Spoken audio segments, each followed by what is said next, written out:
Hey, what's up, world? It's Rise in Ottawa, and my next guest is Ashton Lights, aka the dancer named Stackz. He's a crumper, popper, and he's also an amazing house dancer from Boston.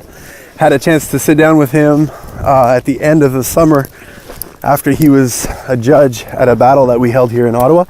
As you can see, I'm walking through a snowstorm here, and so he's a great dancer and just a really interesting dude. We talked a lot about his journey into the dance and balancing dance with the rest of his passions in his life, and using dance as a tool for social change. So I hope you enjoy the show.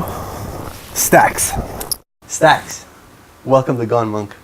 Yo, thank you for inviting me to your wonderful show and your beautiful home. Thank you, man. This feels like a fairy tale. It's dope. It's dope to have you. So we were yesterday. So Stackz is from Boston. You came up to judge this battle, and I just heard you on the mic. You kind of took over. You were like, you hijacked the mic and became the MC for a moment. And I was like, this guy, we need to talk. Yo, most definitely, man. For sure. I'm happy you're here. So tell me, I don't know much about you. You're an incredible dancer. So I'd love to know how you got started in dance. How I got started in dance. So dance, music in my house was like a lot of my family were really deep into music. There's a lot of musicians in my family. There's a lot of artists in my family, songwriters, singers. So music was like a big thing in the household. So I was like surrounded by all different flavors of music. All family gatherings were focused on the music. Just the neighborhood we lived in, everything was just about music. And culturally, like, we lived on the street with a lot of parties, a lot of bashment parties, like. And this is in Boston? This is in Boston. Okay. Yeah. Okay. So we just had a very, so naturally, like, there was a lot of movement involved, but very unorganized movement for me, at least. In my family, there was people that were like really skilled at dancing. Like my brother, for instance, was like ill. Like he was like dope back then, and so he focused on it. He was like, yeah. He was like, it wasn't like the culture that I'm in now with dance, but like he just had moves, and like we would do little battles and we would dance. But of course, he would be the star. So that was just like the thing growing up. Like we had a little bit of dance going around, but it wasn't really serious for me. And I was actually known as the one with the least amount of rhythm. They used to make fun of me all the time. That's funny. A whole bunch of things. It's so ironic, because now I'm like, my ear is so crazy for music that it's like, I feel like I am rhythm right now. But like, back then it was like a thing. Like they were. So when I got into dance, they were like, "What the hell is? What is going on? Like, why is this guy really taking it serious?" So there was always dance, and then I seen the movie Rise, which was a documentary about crump. I love that movie. Obviously, I went to see it the day it came out. Yeah. I actually saw that in France. We were in France at the time dancing. What's crazy, right? Yeah, is that it came out on. I think it came out on the West Coast before it came out anywhere else. Okay. I think it came out sectional, like, if I'm not mistaken. So my aunt had a bootleg. Nice. Right? I remember that was really illegal download. A little illegal, you know what I mean? But back then, we used to have all that. She had to connect, so we had everything. So I got to watch it like a little bit before like it really hit big. And I seen it and I was like, at the time I was on AIM and just like, talking to girls and stuff like that and just doing my thing, but it was playing in the background. I kept turning around and it just kept pulling me in for some reason. Like I really wasn't interested in watching the movie at first. And then like it got to the crump section and I was fully turned around and I was like in, and they were like looking at me like, oh, he's enjoying this right now. Like I'm like, yo, this is crazy, yo. And then by the end of the movie, like I was like so pulled in. I was probably crying, but I don't want focus on that part. And then after that, I asked her to borrow the tape, and I played that shit like over and over and over, and I was just teaching myself, yo, like. It's amazing how a piece of like entertainment or a movie can have such an impact. Like for me, it was Beat Street, in the 80s. And literally like the year it came out, like that changed my life completely. That's crazy. And you know what? I saw that as a young kid. Like my father showed that to me. Really? Yeah. But it didn't grab you the same way. It didn't pull me, no. Like I thought it was cool. Everything about it, like the moves, I was like, oh, this is dope. Oh, but listen, dance is getting cooler. There's no doubt in my mind. Like I've been watching it for, 30 years now. Yeah. And every year it gets fresher and fresher and fresher. And I'm like I felt like watching you guys yesterday, all of you actually, all of the dancers, I feel like we are in a different universe of dance. Like growing up, there was no dance around for us. Like, I mean, Beat Street was it. Beat Street breaking, Wild Style, that was it, And like now, you just go on YouTube. I mean, it's insane. Like it's completely insane, right? And there's so many different people pushing the envelope in different ways, bringing in different influences, each of the different cities, and it's all there for you to watch, right? Yeah. So like, how do you feel about that now? Like, what are the things that you really like watching? Like watching now? Yeah. Or the styles that you're fascinated with, or I try to when I can watch, because now like I do a lot, but like when I can watch, I find myself going back a lot. Interesting. Like, like I like watching like older stuff. Like I'll pull up like a video of like Fred Astaire or like the Nicholas Brothers.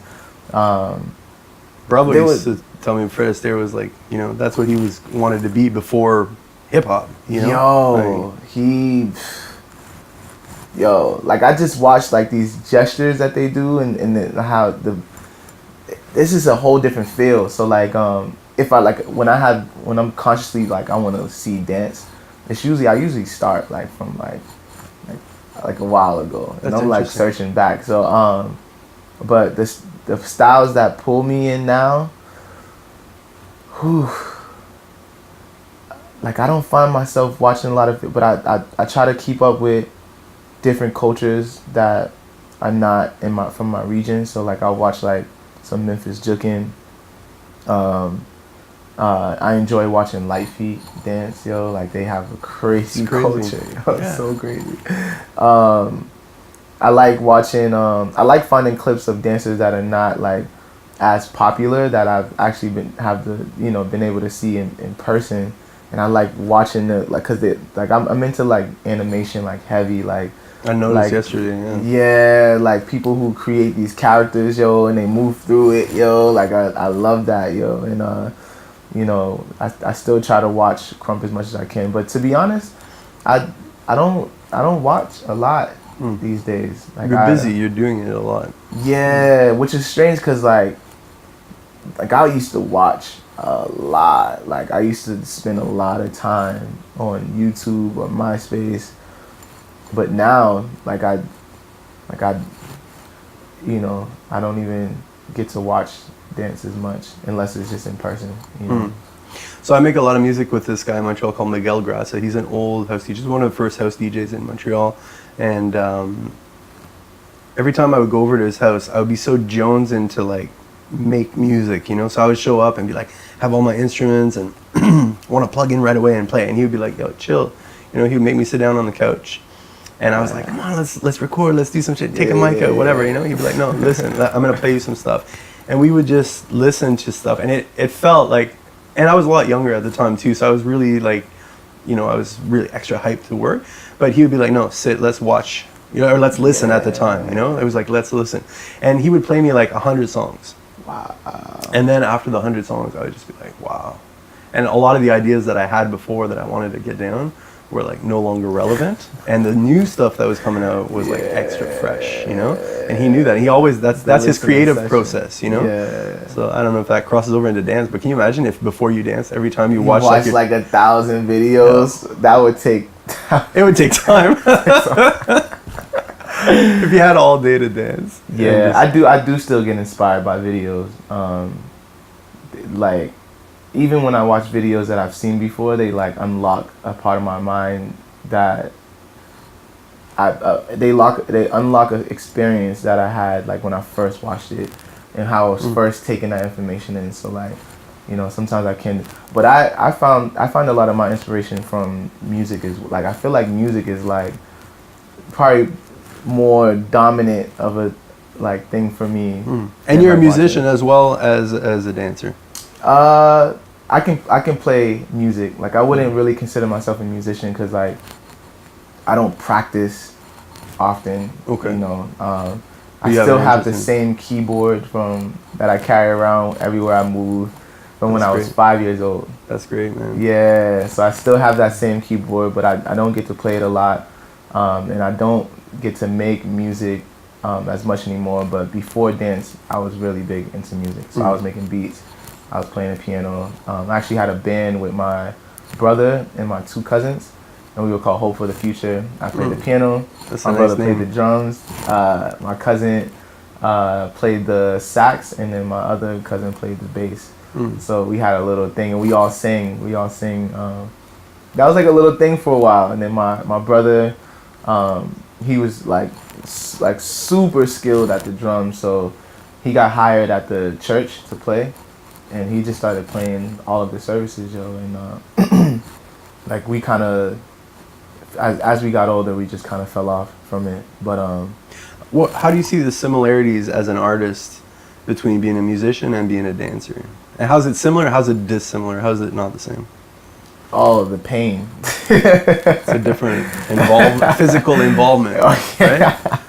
You know, if I play the piano for 30 hours, I can wake up in the morning and still like, you know, move around. But if I dance for a couple hours, I'm like, oh, like it hits a little different. But similarly, like they both carry an internal rhythm that I admire. Like it's like pulling from in and putting out, and then also pulling from out and pouring in. So like there's this balance with both arts or all arts. I feel like of just like I get to like express my internal rhythm, my internal thoughts, my internal feelings, and push it outwards and show people, and then, you know, whatever feedback I get, you know, or whatever I'm observing from the outside, I get to pull in.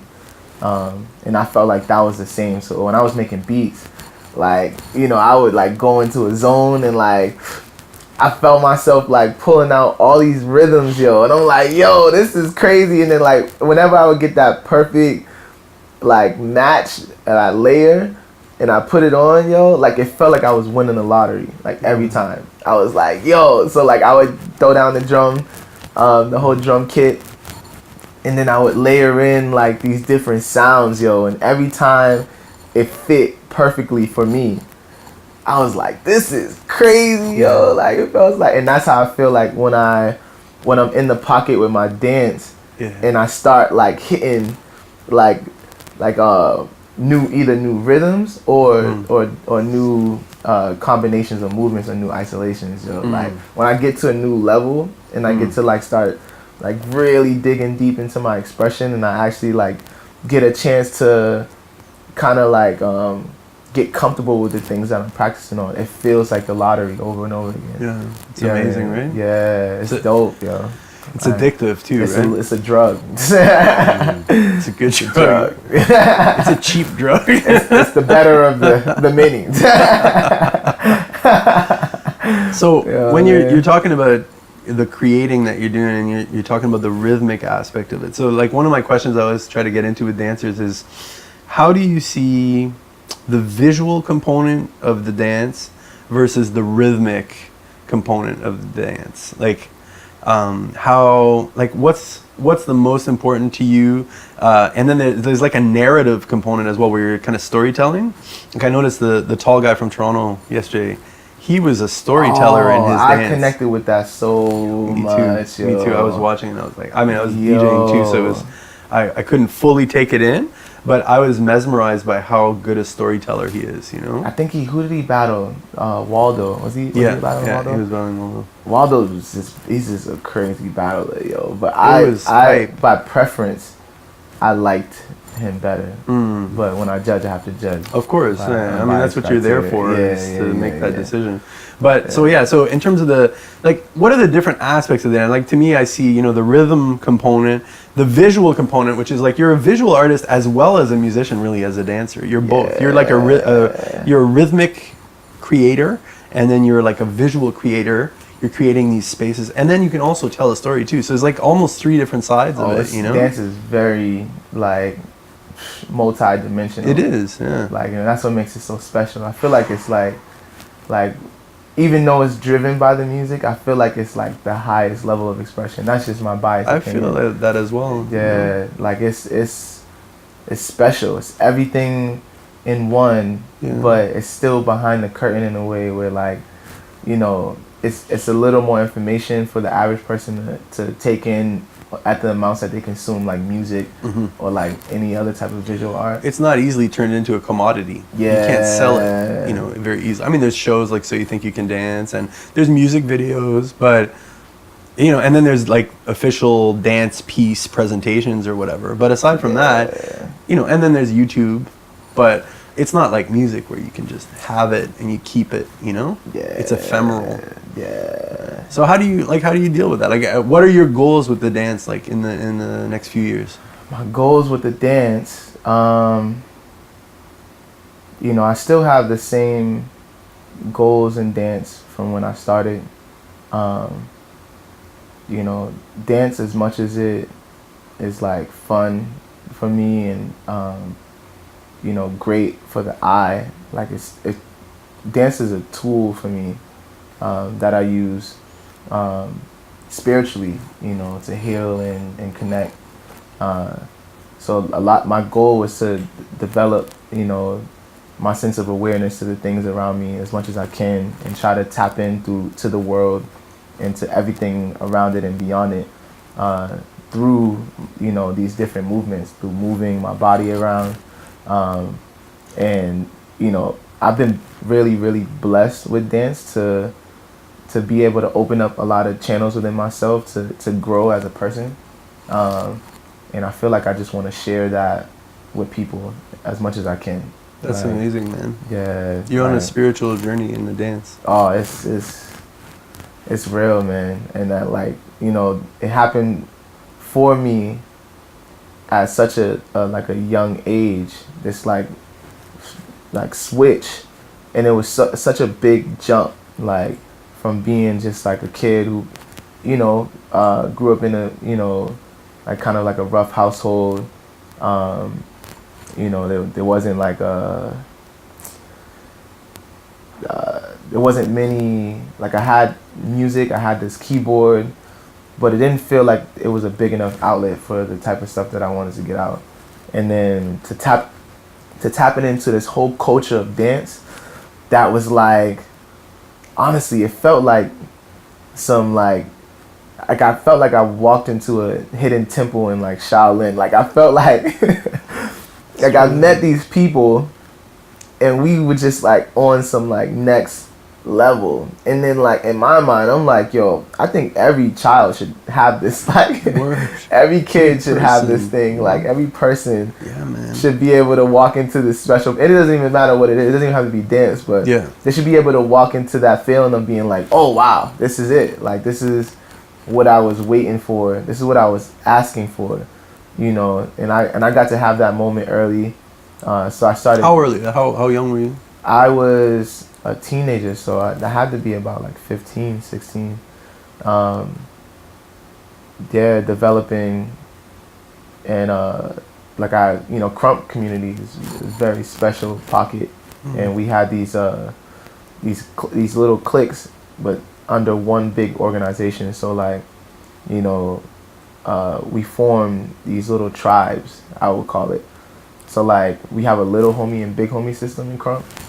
So, like, the guy who I trained under, his dance name was Russell. His Crump name was Gutta. His real name was Russell. Crump name was Gutta.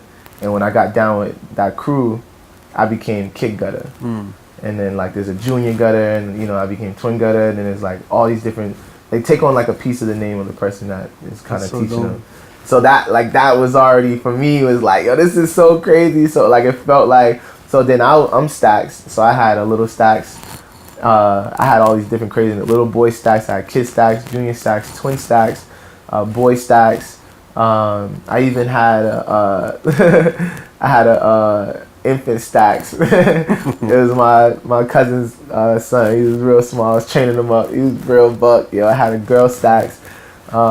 So I had this tribe of people, and they were like listening to me as a kid, you know, and so you're a role model too for them. yeah, and we had this peer mentoring thing going on, like where we were all exchanging information, we were all seeking information, and it just like whatever these people were into it, like me and my best friend, we got into capoeira. You know, our big homies were into like Chinese martial arts, so like, or like Asian martial arts, so like mixed style, like kung fu, tai chi, and we would bring these things back together and be like, yo, this is what I'm learning, like this is what I'm learning, and we were all training, like we were all kind of like into like martial arts a lot, and we just had this like brewing energy, like this kind of like we kind of was like healing each other. It was like we were just like doing like, that's a beautiful way this, of looking like, at it, man. Motion, like, and it was hectic and chaotic but beautiful at the same time, and I got to like pour my growth into other people, and watch them create growth and pour into other people, and this was happening fast. Like, it didn't take a generation. It took like, this was happening over the span of like months or years, and these the capoeira community or the activist community in Boston, they got a hold of, they've seen it happening, and we grew to about like 30, maybe 40 people, and they were like, yo, they pulled me aside and they were like we want to channel the youth like through you. That's beautiful. So I got to sit in a room with like people from all over the world. Like, they were like healers from Brazil and Africa. They were like capoeira masters. There was like activists, like social activists. They were like trauma activists, and like they were like all these people, like 40 people, and it was just me, this teenager, and they were like, we want to listen to you, right? Wow. So that kind of did something to me. Like, that turned me on, and like it activated something. Like, maybe the stuff that we're doing is really effective. So ever since then, I wanted to build from that space, you know, and put out art in relation to, you know, this journey that we're all going on, trying to be our best selves. You know what I mean? That's beautiful, man. Thank you. You're using dance as a tool for social change and to create, you know, opportunities for people around you. It's beautiful, man. Yeah, I'm trying my best. And do you see yourself continuing to do that? And yeah. So since I've like I've been able to. So I put that. I was in high school. I was like a junior, maybe a sophomore. I put that idea into like this this crazy philosophy that's not so different. It's very typical. And I put that all into a business plan while I was in high school.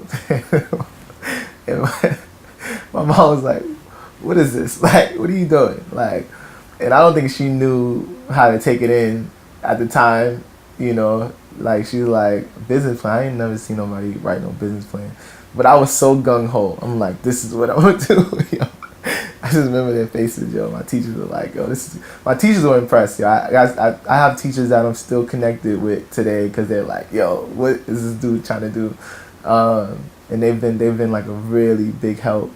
But I put this business plan together, and that launched me into like learning about business. So I was researching, I was reading books, I was doing all this crazy stuff, and now I kind of got a decent grasp on like, you know, really how to start a business, how to set it up in the proper way. I have like some tools about, you know, how we can actually turn art into business and have it be productive. So like, I haven't worked a job since I was a teenager. I've just been dancing, you know. That's what amazing. I mean? And I support my family with that. It's amazing. And it's a blessing, because like, not like, I feel like when I go around, the common thing that's like said to me and reflected, like, oh, like, you know, I work, but I want to figure out how I can live off of dancing. Like I want to figure out how I can live off my art.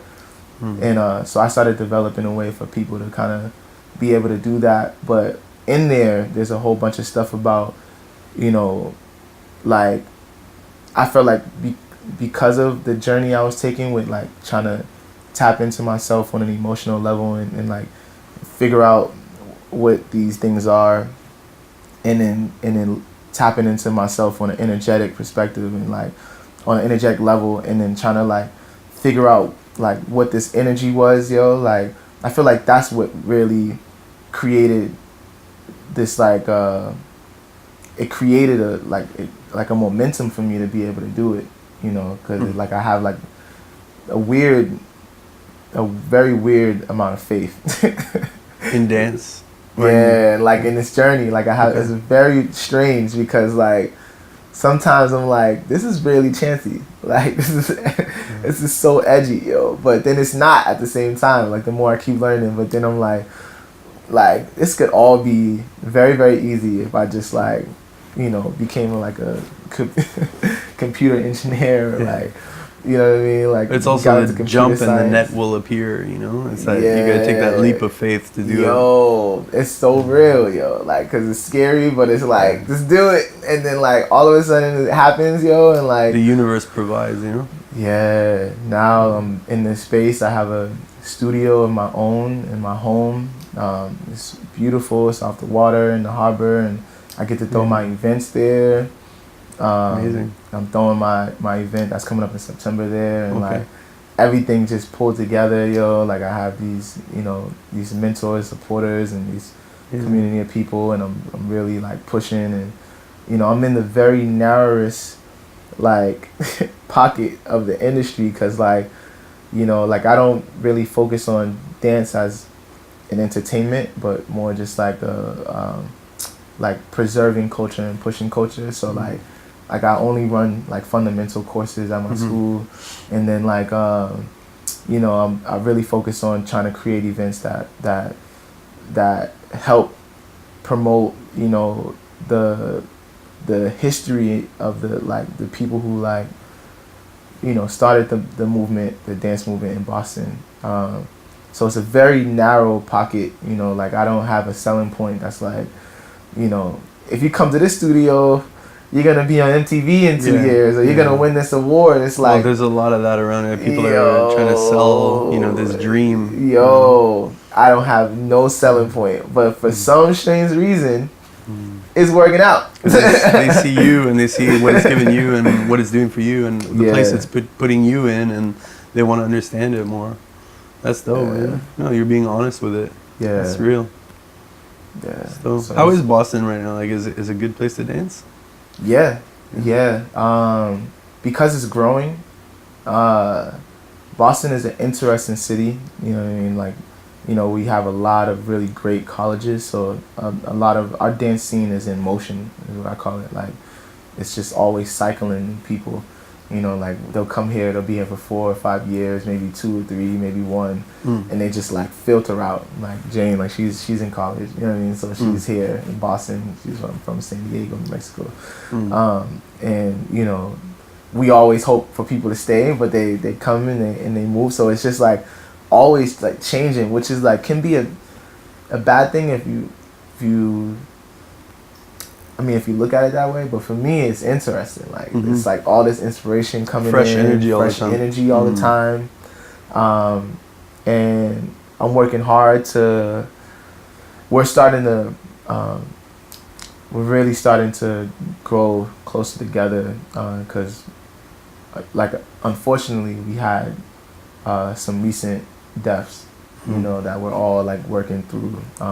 One was Domino Kid, who's one of our OGs. He's a legendary waver.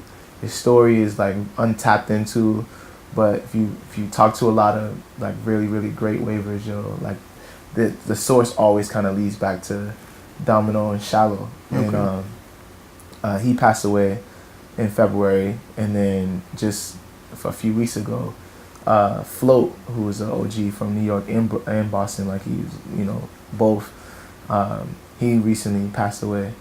And then like it's unfortunate, it's hard, you know what I mean, because like these people are very special, and it's so crazy that I've been like working on ways to kind of like bring them together. I felt like I wanted to bridge the gap between the older generation and the new people that are like filtering in and out, and that was my mission, and then like I've been making more progress than ever, and then boom, like, you know what I mean, and it's so crazy to have two, and then for me, four, because I lost one of my brothers in Crump, who was shot last month. So like it's been a crazy year, but Boston, it's just a special energy. It's like there's a lot of raw energy that you can get a lot of inspiration from, like a lot of raw talent. We have some really special people in our city that are amazing, coming out and doing a lot of amazing. I'm gonna come visit. Yo, please. I'm gonna bring the whole family over. Bring the whole family. Yo, we'll go to all the special places. I have the best parks. Nice. Where I live right now. I've never seen so many beautiful parks in my life, and it's like most of them are like off the water, so it's just like so there's a lot of public space. A lot of public space. That's nice. I like before I moved, and I live in East Boston, so before I moved there, I never really went there for anything other than going to the airport. Okay. I live like right next to the airport, so like I never would go to East Boston. It's not like a place I would think like, oh, let me go to East Boston. They don't really have. They didn't have much for me to like, but I live here and I'm like, dang, like what? Like this place is like beautiful, a little crazy, but it's like, it's beautiful. Like the whole structure of it. They have the most authentic, the most authentic South American food.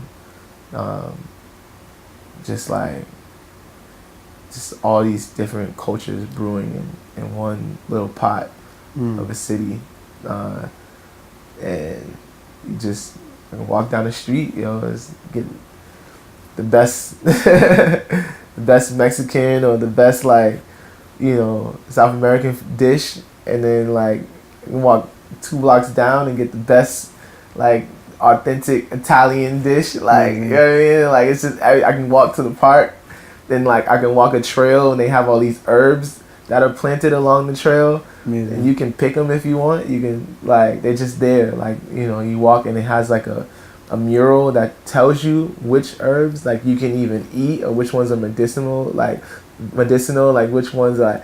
It's I'm like, yo, every time I take a walk, I walk with my family, I'm amazed. I'm like, yo, this little pocket of a place is dope. And that sounds cool. I just moved there this March, Okay. So, what's next for you in the next year or so? In the next year, I just got this space and I'm trying to develop it. And I've just been working on just my business, trying to build it up and structure it, and create a more effective system that is adjusting to the lifestyle that we're living as a family. And just put I keep training, keep pushing, keep learning. It's just constant. Yeah, man. Keep creating, keep collaborating. Yeah, man. Keep meeting people. How old is a son or daughter? Son. Okay. How old is he? 2. Amazing. I have a 2-year-old as well. Yeah. 2-year-old son as well. So that's amazing. Yo, aren't they special, man? It's amazing. It's amazing to watch them learn and how much it reminds us of the infinite potential that we, even as adults, we have, but we don't engage in trying to continue that learning. Dancers do a lot. Artists do. Yeah, I mean, I think a lot of professionals do in that realm as well. But to watch how fast he's picking stuff up and to watch how he's picking stuff up and see, how it relates to how I learn as well. It's like teaching me how to be a better student of life, Yeah. Because I just see the way he picks shit up and I'm like, wow. Yo. He just soaked that in and I'll say something one day and 4 days later he'll bust it out and I'm just like, wow. he recorded that 4 days ago in his brain, and then it just like came out, and he just drops it crazy with the words, the way they come out, and it's like you've never heard him say this thing, and then all of a sudden he just says it, you know? Yo, it's amazing. I'm constantly impressed. I'm just like, what? Every day is like, I'm like, yo, what? Supercomputers. This guy is crazy, yo. Like, he's just talking crazy, yo, and like he just know. Like, it's like weird. It's like I don't. Yeah. How does the understanding? It blows my mind to know that like I didn't really know what to expect. You know, I've done a lot of research and like you as a parent, you just trying to learn as much as you can. But like, I really, it's still amazing to me that these kids are just like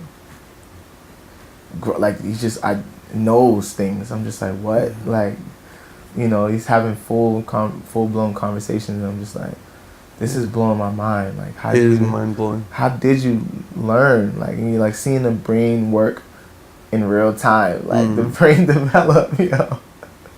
Like in real time, yo. Like, obviously you're dancing around him all the time. Oh, he dances, man. Like, he loves, like we tapped in with him for the music first, because throughout the whole pregnancy, like, you know, we listened to a lot of music.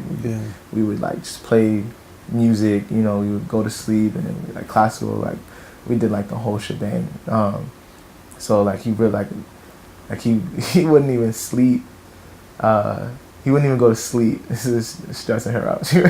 Until I got home and like sung to him, and I would have to make up these songs. So I started recording them on my phone. So I have all these little songs, yo, like for him that would just work, yo. So like when he would be home, he would be like trying to go to sleep, be a little fussy, yo. Like, I'll grab him and then like make up this song, yo. And then I'm like, this actually sounds like a nice little song, yo. Like, it's a great way to practice. I'm gonna record a mixtape with this joint. People sell themselves short so much of how much art they can do around the kids. Like, I mean, I hear it all the time. You know, I used to do this. I used to go out and dance. I used to make music or whatever. And then I had kids, and it's like, that's crazy talk. That's so crazy talk. Yo. That's when you want to do even more. He's of like, that, you know, he's my road dog, yo. Like, I teach a bunch of private lessons. I go out far, and one of my students is kid Yasha, and he tells me every day. He's like, he told me yesterday or the couple days ago. He's like, oh, I'm going to teach. I'm like, you going to teach what? You going to teach who? I'm going to teach Yasha. I'm like, where? What are you going to teach him? He's like, alright, Daddy, peace out. I'm going to teach you. My kid too. It's like, I gotta pack up. My daughter was the other day. She's like, I gotta pack up for my gig. I'm gonna go DJ. Yo, isn't it crazy? Really? Like, yo. I love it. I have like an office chair set up, yo, and then like I'm working from home all the time. So like, you know, I left, and then she sent me a picture of him sitting in the chair, yo. I'm like, oh my god. Already trying to become the man of the house. I'm like, I've only been gone for a day, fam. Relax yourself. Like, it hasn't even been a day yet. Like, that's amazing. Stop trying to take over. And like, how do you feel? You know, something I think about a lot is like, I've noticed a lot of my friends that are artists, they weren't pushed into the art at all. Like, it was just around them, and somehow they gravitated to it. Did you ever think about that? Like, not trying to push too hard with your kids? Oh yeah, that's something I internalized. Off the rip, people were like, "Oh, so he's gonna be a dancer?" I'm like, I don't know what he's gonna be. Yeah, that's, you know what I mean. Like, I'm completely open. I understand it so well because my family was like a football. Like, we were sports. Like, you know, on side of the music, it was like my mom was the craziest football mom. Wow. In the world. I think I got the craziest football mom in the world. Like, no mom had like my family, like, she would show up to our games with custom sweatsuits with our names on it. Yo, my mom is crazy. So like I in my mind as a kid, you know, I thought I was gonna be in the NFL only because my brother, who's closest in age to me, like we were the ones that were around each other the most, and he was phenomenal. Like this is the same brother that was dancing, the same brother that played the drum. This dude is just like, he was my hero. Like as a, you know what I mean? Like as a young, like this dude was just like on deck, like with talent. Like his talent was just like effortless, yo. Like, and well, now I want to say effortless because he would like use me as a dummy for everything. This is why I was getting into things like we would be young, like kids. Like I'm probably only like 9, and this dude's probably only like 12, and this dude would be taking me to the field with cones, and we'd be doing agility drills. Like, what are we doing? Like, this dude was really training as a kid. Like, that blows my mind. It sounds like you got a lot of that organizing and kind of strategizing from your mom, though, because I mean, she was making, sweatsuits. She had other things that were important at the time, and she prioritized that. Yeah. She's like what I learned from my parents is like, yo, figure it out, make it happen, cause it blows my mind how we managed to live with what we had. So like, we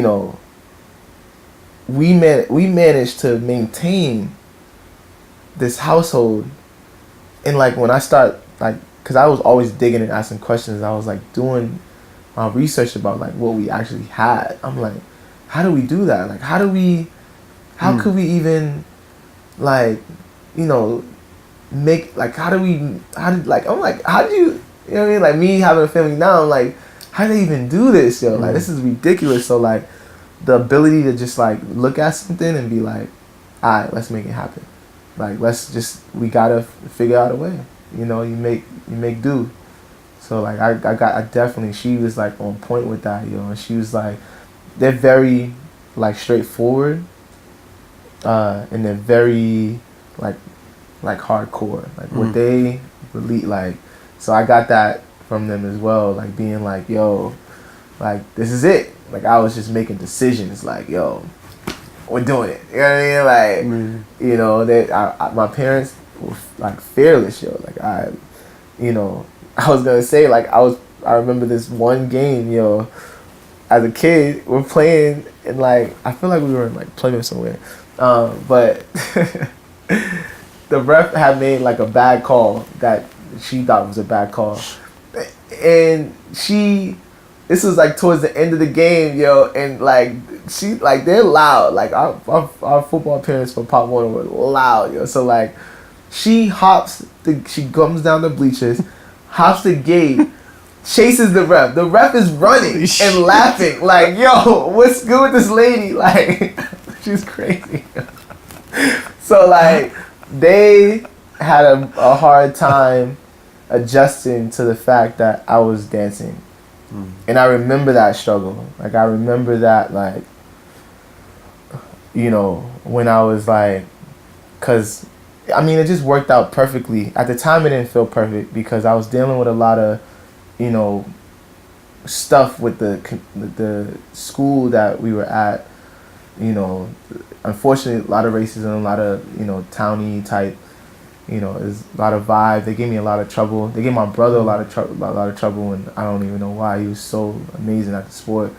But right as that was happening, and they were giving me so much trouble, I was making the most progress. Like I got into a program that summer that taught me all these different styles of dance. I got connected with these teachers that were taking me around and taking me to their classes, and this is like choreography classes. So I was just like soaking in so much, and they brought me to a studio that they were teaching at, and this lady named Melissa Kelly Clark, she was like, I love your passion, I really see something in you. She's like, I know you want to dance, I feel it coming from you, and I want to be able to provide that for you. So she taught me ballet, tap, jazz, lyrical, modern for free.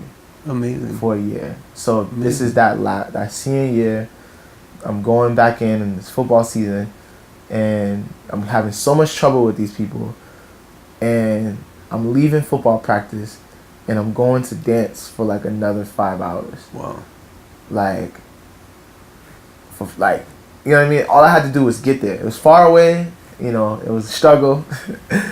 All I had to do was show up, and I was dancing, like, and my parents were like, first of all, why are we taking you all the way over here? This is a struggle, right? And they were like, you know, they were figuring out why I was just like kind of not fighting as much for football. You know what I mean? They were like, why are you, you know, it was like craziness, yo. And then when I told them, like, I had this business plan, I told them, like, I don't even want to go to college. I want to start a business. They were like, hell no. You go to college. So I applied for like all these different colleges for the arts. And they were like, you sure you don't want to play football? Like, I don't want to play football, yo. I don't want to go through this again, yo. Like, I don't want to have my whole career and my life in the hands of a coach who can say, I'm not going to play you for whatever reason that I come up with. You know what I mean? Like, I hated that. Like, this, like, the structure and having the structure. And I'm like, yo, this feels illegitimate like authority. It was so, like, I was like, no, like, you're not about to, you know what I mean? Like I love this game, yo. Like, don't do that. You know what I mean? To these kids, yo. I've seen kids, you know. I seen my brother who, I mean, if you watch his tapes, like, you would think you're watching like an ESPN highlight. Like, and this is from Pop Warner High School. Like, he just has it, yo. He's just good. You know what I mean? And he played alongside with my cousin who actually went to the NFL, but my cousin went to like a, I don't know if you call it like a charter school, but an academy. So like, he took a different route. His grades were on point, and he, like, you know, he took a different route. But he was in an environment that fostered his success, as opposed to like the school and the environment we were at was more like waiting. We were like on eggshells, you know, walking on eggshells. Like, we couldn't be ourselves. We couldn't be in our own skin, because that's not what they liked. And if they didn't like it, it was like, you know, we don't care how talented you are. It's like, whatever. So I dealt with that whole transition, and it was harder for them than it was for me, because I was like, I want to dance. And I ended up going to college. You know, she was just like, you know, you got to go. Like, please, it's just this one thing. Yeah. It's the last thing I asked you, that I won't ask you anything else. I'm like, you sure? Are you happy you went? Yeah. No? Really? Yeah, in the grander sense, like, yeah, you know, I learned a lot of lessons from the amount of, like, pushback that was happening, but, like, what I know now, I'm like, I probably shouldn't have went. Really? Well, but I guess it kind of, in a way, it balances out, because, you know, what I'm developing now is geared towards this culture in America, kind of combating this culture in America where, like, it's like, go to college, and it's like, no. Like, understand yourself and what you want to do first. Then make a decision about going to these very overly priced systems of education. Yeah. You know what I mean?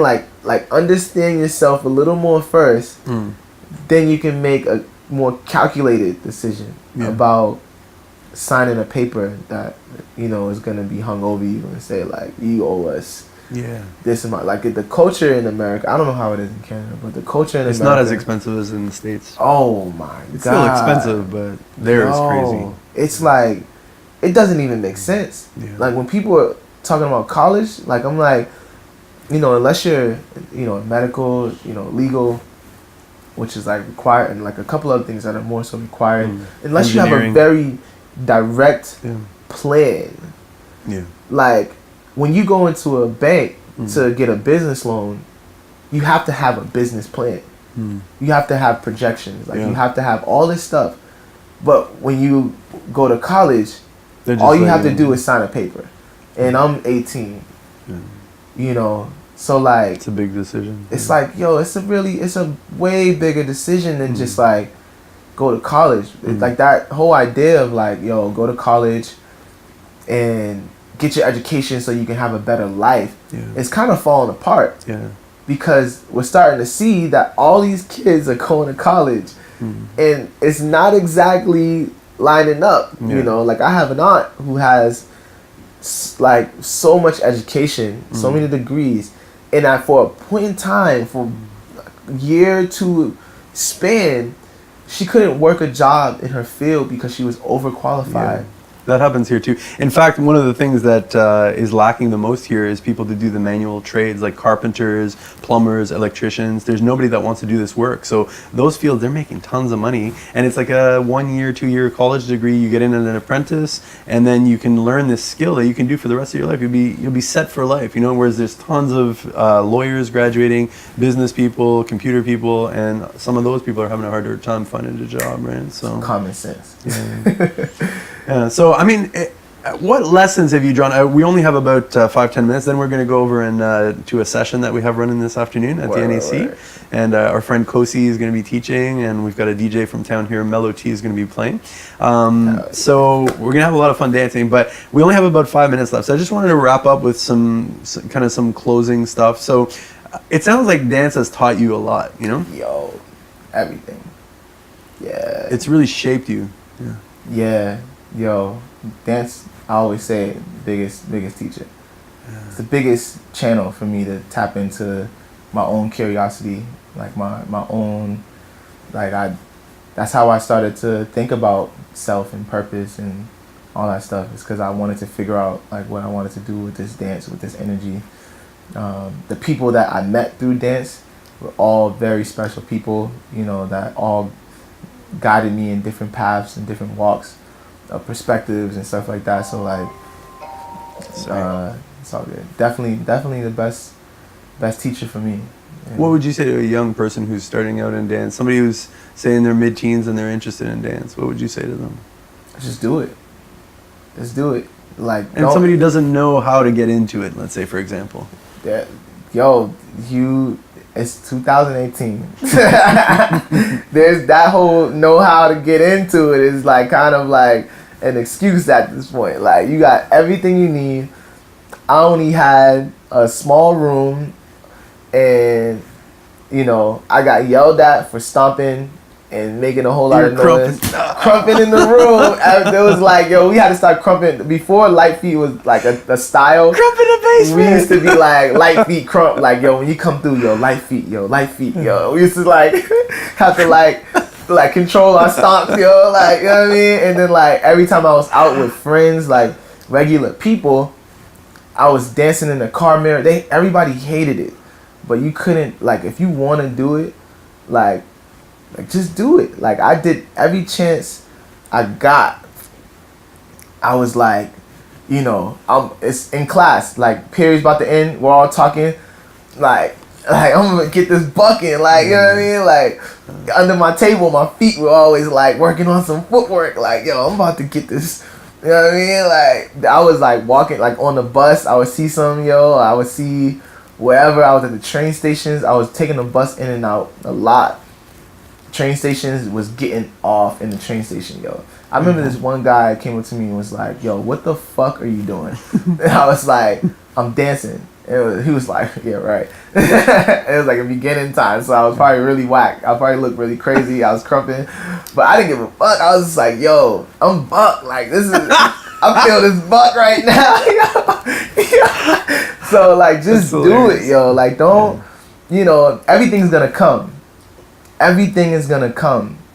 Just do it.